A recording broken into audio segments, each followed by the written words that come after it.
जी, मेरा सवाल ये है कि मोहम्मद सल्लल्लाहु अलैहि वसल्लम का सबसे बड़ा और सबसे अच्छा कर्म कौन सा है?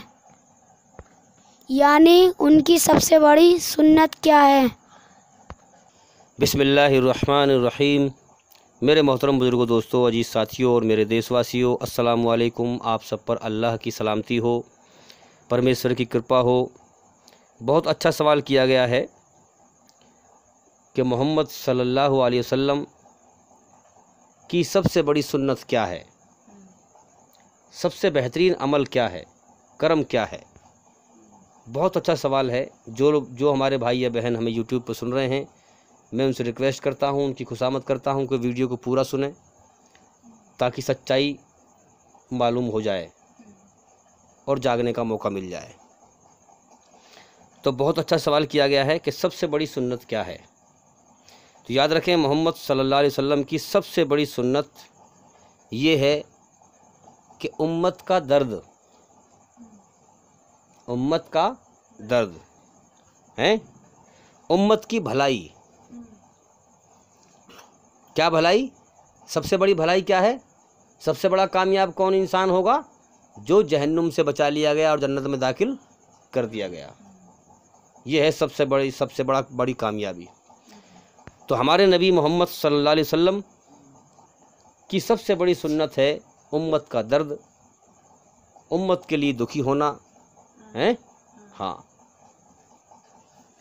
और क्या है कि अल्लाह के भटके हुए बंदों को अल्लाह की तरफ लाना, क्योंकि सबका मालिक एक है, चाहे हिंदू हो, सिख हो, ईसाई हो, मुसलमान हो, जैनी हो, पारसी हो। ये धरती किसकी है? अल्लाह की। आसमान किसका? अल्लाह का। सबका मालिक एक है। तो हमारे नबी मोहम्मद सल्लल्लाहु अलैहि वसल्लम सबके लिए नबी थे, हैं? हाँ, अब उनके बाद कोई नबी नहीं आएगा। तो इसी तरह से हम समझें कि मोहम्मद सल्लल्लाहु अलैहि वसल्लम की सबसे बड़ी सुन्नत ये है कि अल्लाह के दीन को जिंदा करना, अल्लाह के दीन को, सच्चाई को जिंदा करना है, अल्लाह के दीन को जिंदा करना, सारी दुनिया में दीन के द्वारा बुराई को मिटाना है, दीन के द्वारा, सच्चाई के द्वारा। भाई इस्लाम क्या है? सच। जो कुरान मजीद में संसार के सच्चे मालिक ने कहा है वही मोहम्मद सल्लल्लाहु अलैहि वसल्लम ने पूरा किया है। जो अल्लाह ताला ने संसार के सच्चे मालिक ने पवित्र कुरान मजीद में फरमाया है वही मोहम्मद सल्लल्लाहु अलैहि वसल्लम ने पूरा करके दिखाया है। और सारी दुनिया के इंसानों को ये बताया है कि देखो, मैं जो रास्ता बता रहा हूँ ये पूरी कायनात में तुम्हारे पैदा करने वाले का सच्चा रास्ता है, जो तुम्हें अंधकार से निकाल कर रोशनी की तरफ लाएगा और तुम्हें जहन्नुम से बचाकर जन्नत की तरफ ले जाएगा, हैं? शैतान के धोखे से बचाकर अल्लाह की तरफ ले जाएगा। जो इस रास्ते से हटकर दुनिया में कोई और रास्ता अपनाएगा, हैं, वो दुनिया में तो अपना मन बहला लेगा कुछ समय के लिए झूठ पे चल के, लेकिन मौत के बाद धोखा खाएगा और मरने के बाद जहन्नुम की आग में तबाह हो जाएगा। समझ में आ रही है बात? और फिर पछतावे के अलावा वो कुछ ना पाएगा। तो इसलिए हम गौर करें इस चीज़ के ऊपर कि वो जानते थे इस चीज़ को एक रोशनी में। आजकल के ज़माने में तो आम मुसलमान या और लोग तो कन्फ्यूज है ना, पता नहीं क्या सच्चाई है यार, पता नहीं मौत के बाद ज़िंदगी है या नहीं, पता नहीं क्या खुदा हैं। कन्फ्यूज है ना हम, हैं? पता नहीं कब्र में सवाल जवाब होते हैं कि नहीं, क्या पता। लोग कहते हैं मरने के बाद ज़िंदगी, पता नहीं है भी या नहीं है। अरे मौत के बाद ज़िंदगी हो ना हो ये तो है, इसके तो मजे लो कम से कम, हैं? ऐसी बदबख्ती दिमाग पर छाई हुई है। असल बात क्यों ये सोच क्यों है इंसान की? क्योंकि सारी अकल की ताकत दुनिया पर लगा दी है, दुनिया परस्ती में लीन है। दीन तो पीछे का नाम है, बस उल्टी सीधी बातें सुन ली, बस वो मिला ली बातें, वही दीन बन गया। एक होती है गौर व फिक्र, सच्चाई पे निगाह लगती है इंसान की कि यार ये मैं क्या कर रहा हूँ। इस दुनिया में तो जितनी पब्लिक घूम रही है, इनके पास ज़िंदगी की अगले पल की ज़मानत नहीं है और ना मेरे पास है। और कितने लोग मर गए मेरे सामने, आखिर मुझे भी मरना है। तो जब मर ही जाऊँगा मैं तो दुनिया को छोड़ जाऊँगा। तो जिस दुनिया को कभी भी छूट सकती है, जिस दुनिया को मैं कभी भी छोड़ सकता हूँ, हैं, जो दुनिया मेरे लिए कभी भी छूट सकती है, उसमें हर वक्त ध्यान लगाना, उसी की फिक्र करना है, उसी की सोचो विचार करना, यार ये तो कोई अक्लमंदी की बात नहीं है। तो लिहाजा मैं गौर करूं मुझे किसने पैदा किया है, क्यों पैदा किया है, मुझसे चाहता क्या है। तो ये इस तरीके से सच्चाई पर निगाह लगेगी इंसान की, और लगेगी तो फिर लगे तो लग ही जाए उसमें, निगाह लगे तो फिर निगाह हटे ना, फिर अल्लाह की खोज में लग जाए और नहा धो के लग जाए और फिर पीछे ना हटे, आगे बढ़ता रहे। इंशाअल्लाह अल्लाह ताला उसे यहीं हर चीज़ उसकी अकल को समझा देगा और उसका यकीन ऐसा बना देगा जैसे कि वो देख रहा है, क्योंकि हिदायत अल्लाह के हाथ में है। सच्चा रास्ता दिखाना किसके हाथ में है? अल्लाह के हाथ में। अल्लाह सच्चा रास्ता अपना उसी को दिखाता है जो उसकी खोज में तकलीफ उठाता है। समझ में आ रही है बात कि नहीं? हाँ। तो इसी तरीके से बहुत अच्छा सवाल किया था और इस फिक्र से ये सवाल किया है ताकि हम बड़ी सुन्नत को जान करके और हम भी उस पर अमल करें। बहुत अच्छी बात है। और इसमें थोड़ी सी बात मैं और अर्ज़ कर दूं, थोड़ा समझने का फेर है कि अल्लाह के इतने हुक्म हैं जो हमारे नबी ने पूरे करके दिखाए, किसी में दम नहीं है जो पूरा करके दिखा दे। समझ में आई बात? अल्लाह के इतने हुक्म हैं जो हमारे नबी ने पूरे करके दिखाए और अल्लाह को राज़ी करके दिखाया, किसी में दम नहीं है जो पूरे करके दिखा दे। समझ में आ रही है बात? क्योंकि अल्लाह ने हमें बीवी बच्चे भी दिए हैं, उनके लिए कमाना भी है, सारे काम करने हैं। ऐसा नहीं कि दुनिया को छोड़ करके खाली बस दीन पे ही चलें। अल्लाह के हुक्म, असल में इस्लाम में तो दुनिया ही दीन है, दुनिया में रह कर के अल्लाह के हुक्म पूरे करने हैं। इस्लाम में कोई वो नहीं है वहदानियत के साथ तुम जो है कहीं दूर निकल जाओ, दुनिया को छोड़ जाओ, शादी ना करो, अकेले एकांत में जाकर तपस्या करो। इस्लाम में ये चीज़ नहीं है। अगर हर आदमी ऐसे ही करेगा कि शादी ना करे, एकांत में निकल जाएगा, तो फिर दुनिया कैसे चलेगी भाई? अल्लाह ताला बच्चे रोज़ पैदा करता है इम्तिहान लेने के लिए, फिर मौत दे के उठाता है। ये तो सब शैतान के तरीके हैं जो लोगों ने अपना रखे हैं कि ब्रह्मचारी बन जाओ, योगी बन जाओ, हैं, हाँ, सन्यासी बन जाओ। अगर आदमी, अच्छा देखने में तो ऊपर से तो बहुत अच्छी बातें हैं, ये लगता है देखने में अच्छा है, लेकिन अंदर से इसकी तहकीक करेंगे तो ये शैतान का धोखा है। समझ में आ रही है बात? ये शैतान का धोखा है। तो आज हम देखें कि शैतान के धोखे में ऐसे लीन हैं लोग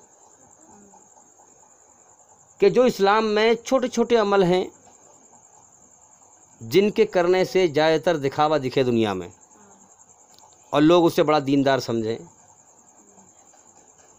वो तो लोगों ने पकड़ लिए हैं, और जो अल्लाह के बड़े हुक्म हैं और नबी की बड़ी सुन्नत है उसको छोड़ रखा है।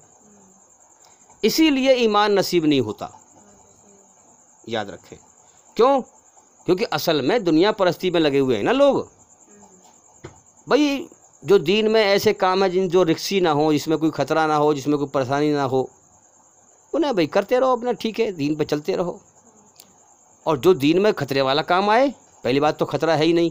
अल्लाह के दीन को जब इल्म हासिल करेगा और फैलाएगा, अल्लाह पे भरोसा है, अगर अल्लाह ने फरमाया अगर तुम ईमान वाले हो तो धरती पर तुम ही गालिब रहोगे। पहली बात तो अल्लाह पर तवक्कुल ही नहीं है। अब अगर तवक्कुल हो कि मेरा रब के हाथ में है सब कुछ, मेरा जीना मेरा मरना हर पल हर लम्हा अल्लाह की कुदरत के साये में है, याद रखना। आने वाला अगला पल अल्लाह की कुदरत की बात साथ में है। पता नहीं क्या हमारे साथ क्या कर दे, क्या सुख दे, क्या दुख दे, क्या करे, हमारे हाथ में कुछ नहीं है। सारी बात साथ उसी के हाथ में है। सच्चा रास्ता भी दिखाना उसी के हाथ में। सबके दिलों का हाल जानता है। समुद्र के अंदर कितना अंधेरा होता है, जड़ में, समुद्र की तह में कितना अंधेरा होता है, अल्लाह साथ में आसमान के ऊपर अर्श पे विराजमान, और समंदर में ज़मीन के अंदर काला पानी का समुंदर, और उसके अंदर मछलियाँ रोज़ पैदा हो रही हैं और रोज़ उनको खिलाया जा रहा है। अल्लाह ताला उनको वहाँ पैदा कर रहा है और खिला भी रहा है। अंदाज़ा लगाओ, जब दिल दिमाग हमारे बनाए अल्लाह ने हैं तो क्या अल्लाह को खबर नहीं होगी हमारी? हैं? अल्लाह ताला हमारे सांस से ज़्यादा करीब है, जो हमें देखता है और समझता है। तो लोगों ने क्या किया कि जो सीधे सीधे अमल है उन्हें करते रहो, और बाकी जो बड़े रिक्सी अमल, रिक्सी तो है ही नहीं, खैर याद रखें इस्लाम में कोई चीज़ रिक्सी नहीं है। अगर इस्लाम दीन इसी का नाम है कि अल्लाह पे तवक्कुल करे, अल्लाह के लिए जिए, अल्लाह के लिए मरे, और अल्लाह की मर्ज़ी पर राज़ी रहे। जो भी हालात आएँ वो अल्लाह की तरफ से आएँ, उस अल्लाह की मर्ज़ी पर राज़ी रहें। ये है दीन इस्लाम में। तो लोगों ने क्या किया कि सीधे सीधे अमल पकड़ लिए और अपनी मनमानी का दीन बना लिया और फ़िरक़ों में बट गए, और जो असल दीन है उसको छोड़ दिया। तो सबसे बड़ी सुन्नत क्या है हमारे नबी की? सबसे अच्छा कर्म कौन सा है कि पूरी दुनिया के इंसानों को जहन्नुम की आग से बचाया जाए, अल्लाह के भटके हुए बंदों को अल्लाह की तरफ लाया जाए। हैं? हाँ, तो ये है सबसे बड़ी सुन्नत, चाहे वो किसी भी धर्म का हो। अब नबी कोई नहीं आना, सच्चाई किसके पास है? हमारे पास, क्योंकि हम मुसलमान हैं तो सच्चाई हमारे पास है। इसलिए हम पे जिम्मेदारी है कि हम दीन को फैलाएं। याद रखें इस बात को कि पूरी दुनिया के इंसानों को जहन्नुम की बर्बादी से बचाने का हल, पूरी दुनिया के इंसानों को जहन्नुम नरक की आग से, नरक की आग की बर्बादी से बचाने का हल सिर्फ मुसलमानों के पास है। पूरी दुनिया में, दुनिया में भी जुल्म जास्ती को रोकने का हल सिर्फ मुसलमानों के पास है। मौत के बाद की ज़िंदगी में भी नरक जहन्नुम की बर्बादी से रोकने का हल पूरी दुनिया के इंसानों को, मुसलमानों के पास है। हैं? दुनिया में भी जुल्म जास्ती फसाद को रोकने का हल सिर्फ पूरी दुनिया में मुसलमानों के पास है। हैं? क्या है? अल्लाह की किताब कुरान मजीद, इसका कानून है जो इंसान की रचना के आधार, इंसान की रचना पर आधारित है। कुरान मजीद और मोहम्मद सल्लल्लाहु अलैहि वसल्लम की ज़िंदगी हैं। हाँ, अगर ये दीन को, अगर ये मुसलमान अल्लाह के दीन को, अल्लाह के सच्चे ज्ञान को दुनिया में नहीं फैलाएंगे तो ये हलाक कर दिए जाएंगे। याद रखना, क्योंकि अब कोई नबी नहीं आएगा, ये हम पर बहुत बड़ी जिम्मेदारी है। तो हमारे नबी मोहम्मद सल्लल्लाहु अलैहि वसल्लम के दिल में पूरी दुनिया के इंसानों के लिए दर्द था कि सब जहन्नुम की आग से बच जाएं। हैं? हाँ, दूसरों का भला चाहते थे, दूसरों के दुख अपने ऊपर लेकर दूसरों को सुख दिया करते थे। पूरी दुनिया में किसी इंसान के खिलाफ अपने दिल में मोहम्मद सल्लल्लाहु अलैहि वसल्लम ने कपट नफ़रत नहीं रखी। अब आप ज़रा समझ सकते हैं। हैं? पूरी दुनिया के इंसानों में किसी के लिए कपट और नफ़रत नहीं रखी। हाँ, तो इसलिए हम गौर करें और हम समझें। इसीलिए उन्हें पूरी दुनिया का सबसे अच्छा इंसान और नबी कहा जाता है। समझ में आ रही है बात? इसीलिए मोहम्मद सल्लल्लाहु अलैहि वसल्लम को पूरी दुनिया का सबसे अच्छा इंसान, सारे नबियों के सरदार हैं और सबसे अच्छे अल्लाह के नबी कहा जाता है। और याद रखना, इंसान के अंदर इंसानियत की क्या पहचान है? हैं? इसलिए हम लोगों से कहा करते हैं कि भाई कोई भी इंसान अच्छा मुसलमान हो ही नहीं सकता। कब तक? जब तक कि वो पहले अच्छा इंसान ना बन जाए। मुसलमान तो बहुत आगे की चीज़ है, पहले अच्छा इंसान तो बने।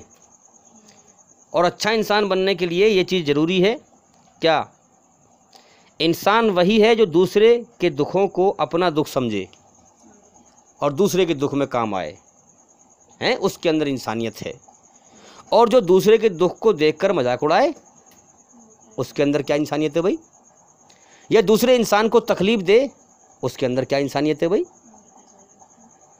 याद रखना, अगर कोई शख्स धर्म का नाम लेता है और लोगों पर जुल्म करता है तो याद रखना वो किसी कीमत पर धर्म पर, सही धर्म पर हो ही नहीं सकता है, वो शैतान के धर्म पे है। समझ में आ रही है बात? हाँ, आज जो हम लोगों को देख रहे हैं कि धर्म के नाम पे जुल्म जास्ती फैला रहे हैं, फसाद फैला रहे हैं, ये असल में इंसानी शक्ल में शैतान है, इनका धर्म शैतानियत है। ये दुनिया अल्लाह ने इम्तिहान लेने के लिए बनाई है, सबकी परीक्षा ली जा रही है, इसलिए वो दुनिया में ऐसा कर रहे हैं। जिस दिन मौत आएगी, अगर इसी हालत में मर गए तो अल्लाह की दर्दनाक सज़ा तैयार है। फिर वहाँ अपनी अपनी में पड़ जाएगा इंसान, वहाँ कोई नहीं बचाएगा फिर किसी को। फिर इस ज़िंदगी की सांसों में बड़ा पछताएगा। इसलिए भाई हम तो जगाने की कोशिश कर रहे हैं कि जुल्म करने वाले बाज आ जा, बाज आ जा, मान जा, तेरा पैदा करने वाला तुझे तबाह कर देगा। जाग जा, होश में आ जा, नींद से बाहर निकल जा, इससे पहले कि तेरी मौत आ जाए। इसीलिए मैं लोगों से कहता हूँ कि मोहम्मद सल्लल्लाहु अलैहि वसल्लम की ज़िंदगी जीवनी सिर्फ सुनने के लिए नहीं है, बल्कि जीवन में उतारने के लिए है। जो उनकी जीवनी अपने जीवन में उतारेगा, अल्लाह उससे राज़ी होगा और उसकी दुनिया और मौत के बाद का जीवन सफल हो जाएगा। इसलिए भाई, जितने भी लोग यहाँ पर बैठे हुए हैं या हमें यूट्यूब पर सुन रहे हैं, मैं सबसे इस बात को कहता हूँ कि आज से अगर आप भी चाहते हैं कि आपका सच्चा पैदा करने वाला, बनाने वाला आपसे राज़ी हो, ज़िंदगी का कोई भरोसा नहीं है कब उसका बुलावा आ जाए, तो आप भी मोहम्मद सल्लल्लाहु अलैहि वसल्लम की सबसे बड़ी सुन्नत को अपनाएं। क्या सुन्नत है? कि अल्लाह का इल्म हासिल करना शुरू कर दें और उसे दूसरों तक पहुँचाएँ, हैं, दूसरों को भी जहन्नुम की आग से बचाएँ। उनको, लोग अंधेरे में डूबे हुए हैं, सच्चा ज्ञान उन तक पहुँचाएँ, हैं, ताकि वो अंधकार से निकलकर रोशनी में आए, मौत से पहले पहले जाग जाएं। और अपने दिल से सबकी नफ़रतें निकाल दो, सबको माफ़ कर दो, हैं, अच्छे बन के मरो। अंत भला तो सब भला, अंत बुरा तो सब बुरा, हैं, अल्लाह को राज़ी करके मरो। तो भाई, जितने भी लोग हमें यूट्यूब पर सुन रहे हैं और यहाँ बैठे हैं, मैं सबसे पूछता हूँ कि करेंगे इस अमल को? चलो इंशाल्लाह उम्मीद करता हूँ कि मेरी इन बातों से लोगों को फ़ायदा पहुँच रहा होगा और लोगों की ज़िंदगी बदल रही होगी। तो हम भी मोहम्मद सल्लल्लाहु अलैहि वसल्लम का सबसे अच्छा कर्म, सबसे बड़ी सुन्नत को अपनाएं। क्या करें हम आज के ज़माने में? कि अल्लाह का इल्म हासिल करें, उसे लोगों तक पहुँचाएँ, हैं। अब इस्लाम में अल्लाह ताला फरमाता है, जो लोग जिनके पास ईमान नहीं था और इस्लाम में वो दाखिल हो गए थे और वो समझ रहे थे कि हम ईमान वाले हो गए, तो फरमाया कि तुम्हारे दिलों में ईमान नहीं है अभी, हमने तुम्हें इस्लाम का रास्ता दिखा दिया है। इस्लाम क्या है? अल्लाह के हुक्म हैं, अल्लाह के हुक्म। अपनी मर्ज़ी छोड़कर अल्लाह की मर्ज़ी पे आ जा। अब अल्लाह के हर हुक्म में बड़े फ़ायदे हैं अंदरूनी। समझ में आ रही है बात? नमाज, सिर्फ नमाज ही इस्लाम नहीं है, नमाज इस्लाम का एक रुकन है। नमाज पढ़ने से तकवा मिलेगा। समझ में आ रही है बात? हर अमल से अंदरूनी एक चीज़ मिलेगी। जाहिरी अलग है, उसका बातिनी अलग है। जब जाहिर करोगे तो बातिन अपने आप मिल जाएगी तुम्हें। जब तुम जाहिर करोगे, भाई नमाज पढ़ोगे तो तकवा मिल जाएगा। ऐसा तो है नहीं कि पहले तकवा मिल जाए फिर नमाज पढ़ूं। नहीं आ रही बात समझ में? नमाज पढ़ोगे तो तकवा मिल जाएगा। ऐसा नहीं होगा कि पहले तकवा मिल जाए फिर नमाज पढ़ूंगा, नहीं। भाई दुनिया दारुल असबाब है, अल्लाह ने जरिए से बनाई है, अपनी कुदरत छुपा के रखी है पीछे, हैं, अपनी कुदरत छुपा के रखी है, जरिए से बनाई है। खुद हमारी आंखों से ओझल है, हमें अल्लाह ताला दिखता नहीं। अपनी खबर भेज दी, मौत के बाद ज़िंदगी है, ज़िंदगी दिखती नहीं। तो ये क्या है फिर? इम्तिहान की जगह, कि जो मेरी खामोश कुदरत पे गौर करके और मुझे सच्चाई के साथ पहचान करके, मेरे हुक्मों को जान करके मुझे राज़ी करके आएगा, वो मेरा हमेशा जन्नत का इनाम पाएगा। हाँ, तो इसी तरीके से हम समझें कि अब किसी इंसान के पास कुछ भी ना हो खाने के लिए, उसके लिए क्या होना चाहिए? पहले कमा के ला और फिर खा। ऐसा तो है नहीं कि पहले खाऊं फिर कमा के लाऊं, ये तो हो नहीं सकता। जब तेरे पास कुछ भी नहीं है खाने के लिए तो फिर ये हो नहीं सकता कि तू पहले खा ले फिर कमा के लाएगा। नहीं, पहले कमा के ला फिर खाएगा। वैसे तो अल्लाह ही पालने वाला है, लेकिन असबाब के तहत। एक बात समझाने के लिए कह रहा हूँ मैं। इसी तरह से नमाज पढ़ेगा तो तकवा मिल जाएगा। तो इसी प्रकार अल्लाह ताला ने इस उम्मत पर इल्म का हासिल करना क्यों फ़र्ज़ किया है? ताकि ये इल्म हासिल करेगा। दुनिया इम्तिहान की जगह है, ना तो मौत के बाद की ज़िंदगी यहाँ दिखाई दे रही है, ना अल्लाह ताला दिखाई देता है। समझ में आ रही है बात? जो मौत के बाद की ज़िंदगी पर यकीन करेगा वो अल्लाह पर यकीन करेगा। जो मौत के बाद की ज़िंदगी पर यकीन नहीं करेगा उसका यकीन अल्लाह की तरफ से भी कच्चा होगा। और जो मौत के बाद की ज़िंदगी पर यकीन करेगा वही बुराई से बचेगा। समझ में आ रही है बात? तो इसी तरीके से हम समझें कि अल्लाह ताला ने इसीलिए इल्म का हासिल करना फ़र्ज़ किया है कि जो मेरा बंदा मेरे इस हुक्म को पूरा करेगा, इल्म हासिल करेगा, तो उसकी समझ में सच्चाई आएगी और अंधेरा निकलेगा उसके दिमाग में से, सच्चाई को समझेगा। और जब इसे फैलाएगा तो और पुख्तगी के साथ इसकी अकल सच्चाई को ठीक तरह से समझ जाएगी और सच्चाई इसके दिल दिमाग के अंदर उतर जाएगी। क्योंकि दुनिया में कुछ नहीं दिखाई दे रहा। इंसान को अकल से अंधेरे से बाहर निकलना है और रोशनी में आना है। इस्लाम ही सारी धरती पे सच्चा धर्म है, लेकिन इस्लाम बता रहा है दुनिया की ज़िंदगी इम्तिहान है, सबकी परीक्षा ली जा रही है, मौत के बाद जीवन है। तो इंसान के समझ में नहीं आती है ऐसे, क्योंकि दिख नहीं रहा। इंसान यकीन करता है दिखने वाली चीज़ पर, लेकिन जब यह अल्लाह का इल्म हासिल करेगा और लोगों को बताएगा तो अल्लाह इसे इस अमल की बरकत से होश में ले आएगा। जैसे नमाज पढ़ेगा तो अल्लाह इसको तकवा अता कर देगा। समझ में आ रही है बात? ऐसी हर अमल की फजीलत है इस्लाम में, याद रखें। जब इंसान मेहनत करेगा तो फिर, अब जैसे कहा जाए कुरान की रोशनी में अल्लाह ने जो ऐलान किया है कि ईमान वाले ही कामयाब होंगे और बग़ैर ईमान वाले नाकाम होंगे, हैं? तो ईमान कैसे बने? ईमान कैसे बने? अल्लाह ने हमें इस्लाम का रास्ता दिखा दिया है, अल्लाह का फजल है, अल्लाह का करम है। अब इस रास्ते पर चलोगे, अमल करोगे तो तुम ईमान को पालोगे। अल्लाह के कितने सारे हुक्म हैं। नमाज के हुक्म है। अब नमाज को दिल से नमाज को दिल से पढ़ो, हैं, यकीन के साथ पढ़ो, अल्लाह के साथ फ्रॉडबाजी ना करो और अल्लाह का इल्म हासिल करो, उसे फैलाओ। जितना दिल से और मेहनत से करोगे, सीरियसली होकर करोगे, अल्लाह से ताल्लुक़ बनाओगे, इंशाअल्लाह उतने ही बेहतरीन ईमान बनेगा। तो इसी तरह से हम देखते हैं कि भाई जब इंसान अल्लाह के हुक्मों पर चलेगा, लगातार चलेगा, तो नमाज पढ़ते पढ़ते तकवा मिल जाएगा। इसी प्रकार जब लगातार अल्लाह का इल्म हासिल करके उसे लोगों में फैलाएगा, लगातार फैलाएगा, तो इंशाअल्लाह इसको ईमान नसीब हो जाएगा और अल्लाह ताला इसकी अकल पर दुनिया की हकीकत खोल देगा, सच्चाई खोल देगा और इसे अंधकार से बाहर निकाल देगा, दुनिया का धोखा हटा देगा। अब अल्लाह के दीन की दावत देने में सबसे पहले क्या कराना है हमें, और ख़ुद क्या हासिल करना है? अल्लाह की पहचान खुद हासिल करनी है और लोगों को करानी है। ये मेहनत है। अब अल्लाह की पहचान में क्या है? सबसे पहले क्या है? अल्हम्दुलिल्लाहि रब्बिल आलमीन। सारी तारीफ़ें किसके लिए हैं? अल्लाह के लिए, और वही सारे जहानों का पालनहार है। तो इसमें अल्लाह ताला का इशारा है कि जो मेरा बंदा मेरी तारीफ़ पर राज़ी होगा और अपने आप को खाक में मिलाएगा, मेरी तारीफ़ पर राज़ी हो जाएगा और मेरी तारीफ़ के गीत गाएगा, गुणगान गाएगा, मैं उसी को ईमान दूंगा और उसी को होश में लाऊंगा। तो इसी तरह से अब हम समझें कि अल्लाह पालने वाला है और सारी तारीफ़ें अल्लाह के लिए हैं।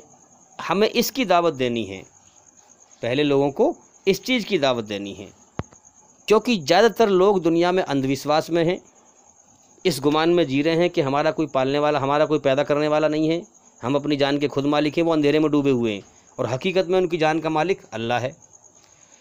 दूसरा अंधेरा ये है कि वो समझते हैं कि जब कोई मालिक नहीं है तो कोई हमें नहीं पाल रहा, हमारी दुकान पाल रही है, हमारा कारोबार पाल रहा है, हमारा धंधा पाल रहा है, हमारा बिजनेस पाल रहा है, हमारी फ़लाँ चीज़ पाल रही है। इस अंधकार में लोग डूबे हुए हैं। तो उनको समझाएं कि देखो, माँ के पेट में तुमने खुद अपने आप को नहीं बनाया गंदे पानी के कतरे से, बल्कि तुम्हें किसी ने बनाया है। होश में आके गौर करो, तुमने इस जीवन की शुरुआत खुद ना करी, किसी ने कराई है। तुम्हारी जान तुम्हारे कब्जे में नहीं है, किसी के कब्जे में है। उसी को हम अल्लाह कहते हैं और उसी की तरफ तुम्हें बुलाना चाहते हैं। अंधकार से बाहर निकलो और होश में आओ। और दूसरी बात यह है कि देखो, वही पालता है। अब उनको समझाओ कि भाई देखो, बहुत सारी लाइटें लगी हुई हों, बल्ब भी हो, ट्यूबलाइट भी हो, झालर भी हों जो जलती हैं, चिलकनी झालर, और बहुत सारी कितने आइटम हैं देखें हम बिजली के जलते हैं। अब बहुत सारे आइटम हों और बिजली का करंट ना आए उसमें, तो वो तो बेकार है कि नहीं। इसी प्रकार से हम ज़मीन में सिर्फ दाना डालते हैं, अगर अल्लाह की कुदरत काम ना करे तो वो भी बेकार है, वो उपजेगा ही नहीं। समझ में आ रही है बात क्या नहीं। अब देखो, ज़मीन में आप बीज छुपा देते हैं, अब ज़मीन के अंदर पौधा, बीज से पौधा बनता हुआ क्या हमें दिख रहा है? वो नहीं दिख रहा। जब ज़मीन से बाहर आता है तब हम उसे देखते हैं कि भाई गेहूँ उपजन लगे, अब है कि नहीं। तो दिखने में लग रहा है कि भाई ज़मीन में से हमने फसल बो दी, मेरी दुकान से मैं पल रहा हूँ, मेरी दुकान, मेरे कारोबार से मेरा धंधा, मेरा काम चल रहा है, मैं पल रहा हूँ, खा रहा हूँ, पी रहा हूँ। नहीं भाई, दुकान के पीछे अल्लाह की कुदरत काम कर रही है, कारोबार के पीछे अल्लाह की कुदरत काम कर रही है। ज़मीन में तुमने बीज बो दिया, उसके अंदर अल्लाह की कुदरत काम कर रही है। जभी तो अल्लाह ने कहा कि मैं सारे जहानों का पालने वाला हूँ। अब कौन गौर करता है अल्लाह की कुदरत पर, उसको पहचानता है कि वो कैसे पाल रहा है। हाँ, ये देखना है किसकी अकल काम करती है। अब तार में बिजली ना हो तो बल्ब, ट्यूबलाइट, जो भी कुछ चलता है उससे सब बेकार है। और अगर ट्यूबलाइट हो, बल्ब हो, झालर हो, अगड़म झगड़म, कितने सारे सामान हैं बिजली के जलने के हैं। हाँ, सब कुछ हो तो अगर पीछे से करंट आएगा, हालांकि करंट एक ही है, बिजली का करंट एक ही है। अब एक ही करंट बल्ब में पहुंचेगा तो वो कुछ और रंग दिखाएगा, ट्यूबलाइट में पहुंचेगा तो कुछ और रंग दिखाएगा, झालर में पहुंचेगा तो कुछ और रंग दिखाएगा, नीला पीला।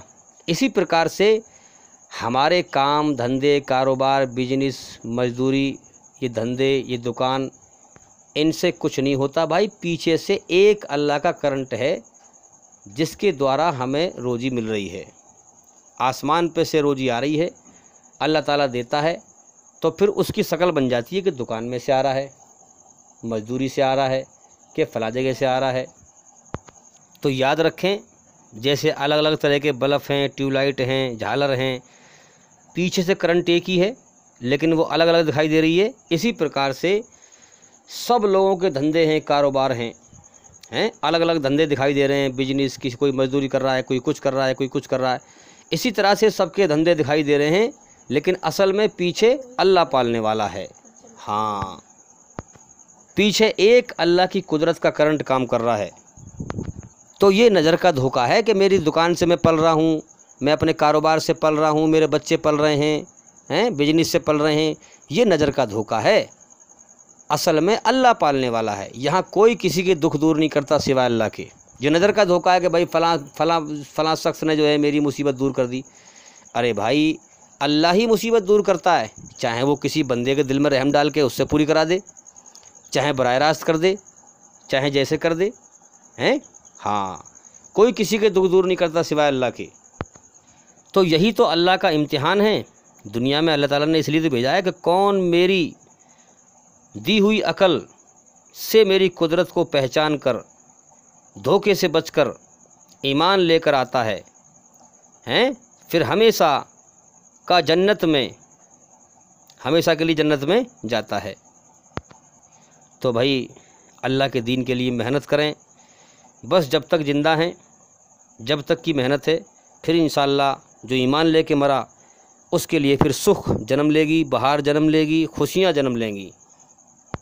अगर इंसान दुनिया में सच्चाई से अंधा होगा तभी धरती पर जुल्म जास्ती फैलाएगा, वो याद रखें। अगर इंसान को सच्चाई के होश में ना लाया जाए और ये सच ना बताया जाए कि तुझे मौत के बाद हिसाब देना है, तेरा एक मालिक है, इस चीज़ के होश में आ, जो तेरा इम्तिहान ले रहा है, हाँ, तेरी दुनिया में परीक्षा हो रही है, तेरा इम्तिहान ले रहा है, उसको इस चीज़ के होश में ना लाया जाए। आज हम देख ले कितने लोग हैं धरती पर जुल्म जास्ती कर रहे हैं, ये असल में अंधेरे में डूबे पड़े हैं, इन्हें कोई होश नहीं है कि हम इम्तिहान में फ़ेल होते जा रहे हैं। मौत के बाद हमारा अंजाम नरक की आग है, जहन्नुम की आग है, और मौत पर हमें कोई बचा नहीं पाएगा जब अल्लाह हमें बुलाएगा। तो अगर इंसान को होश में ना लाया जाए कि मौत के बाद एक ज़िंदगी है, तेरा पैदा करने वाला तेरा इम्तिहान ले रहा है, तो दुनिया की कोई ताकत दिल से इंसान को बुराई से नहीं रोक सकती है। याद रखें इस चीज़ को। इंसान खुद सच्चाई के होश में आए और सच्चाई को समझे कि वाकई जो है मेरा एक बनाने वाला है, जो जिसने मुझे दुनिया में भेजा है, मेरा इम्तिहान ले रहा है, और मौत के बाद एक और जीवन है जहाँ मेरा वो हिसाब लेगा। अगर मैं जुल्म जास्ती करके मर गया तो बहुत ही बुरा अंजाम तैयार है, नरक की आग, जहन्नुम की आग। तो फिर इंसान दिल से बुराई से बचेगा, लेकिन पहले वो होश में आ जाए। क्योंकि इंसान, दुनिया का नशा इतना हावी है इंसान के ऊपर कि बड़ा मुश्किल है इसका होश में आना। इंसान के अंदर से दुनिया की मोहब्बत का नशा जब निकलता है ना, तब ये इंसान इंसानी रूप में आता है, फिर ये दूसरों की भी कदर करता है। और याद रखें, सच्चे और झूठे आदमी की दलील ये भी है कि सच्चा आदमी झूठे को मौत के बाद की ज़िंदगी के अजाब से, अल्लाह की सज़ा के द्वारा डराएगा, उसको जो है डराएगा कि मौत के बाद ज़िंदगी है, इसलिए जुल्म जास्ती गलत काम करना भाई बंद कर दे, मौत के बाद हिसाब देना है, वरना नरक की आग बड़ी ख़तरनाक है। वो डराएगा और झूठा आदमी चिढ़ जाएगा, क्योंकि उसका मौत के बाद की ज़िंदगी पर यकीन ही ना होगा। तो जो इंसान अंधेरे में है वो अल्लाह की रोशनी को देख ही नहीं पाएगा, फिर वो मौत पर ही जो है होश में आएगा जब सब कुछ बर्बाद हो चुका होगा। इसलिए मेरे भाइयों, अब सोने का वक्त नहीं है, जागें और जल्दी से जल्दी अल्लाह का इल्म हासिल करें और लोगों तक पहुंचाएं। इसलिए मैं लोगों से कहता हूं कि हमारे चैनल के अंदर जाकर सभी वीडियो देखें एक एक करके, ताकि जल्दी से जल्दी हम अंधेरे से निकल के रोशनी में आएँ और हमारे इस चैनल को भाई जितना हो सके फैलाएं। अगर आप हमारे चैनल पर नए हैं तो चैनल को सब्सक्राइब करें, लाइक करें और घंटी ज़रूर दबा दें, ताकि ऐसी अच्छी वीडियो जब भी हम नई बनाकर भेजें वो सबसे पहले आपके पास पहुंच जाए। और जो भी हमारे भाई या बहन हमारे चैनल के अंदर से वीडियो निकाल कर अपना चैनल बनाकर फैलाना चाहें तो हमें इस पर कोई एतराज़ नहीं होगा, क्योंकि हमारा इस चैनल चलाने का मकसद पैसा कमाना नहीं है, अल्लाह के दीन को फैलाना है, सच्चाई को फैलाना है। तो इंशाल्लाह हमें खुशी होगी, हम कोई एतराज़ नहीं करेंगे। जो भी भाई या बहन चाहे वो हमारे चैनल में से वीडियो निकाल कर फैलाए, जितना फैलाएंगे उतना सवाब मिलेगा। उम्मीद करता हूँ इंशाल्लाह के सवाल का जवाब हो गया, और ज़िंदगी रही तो इंशाल्लाह फिर मुलाकात होगी। अस्सलामु अलैकुम व रहमतुल्लाहि व बरकातुहू।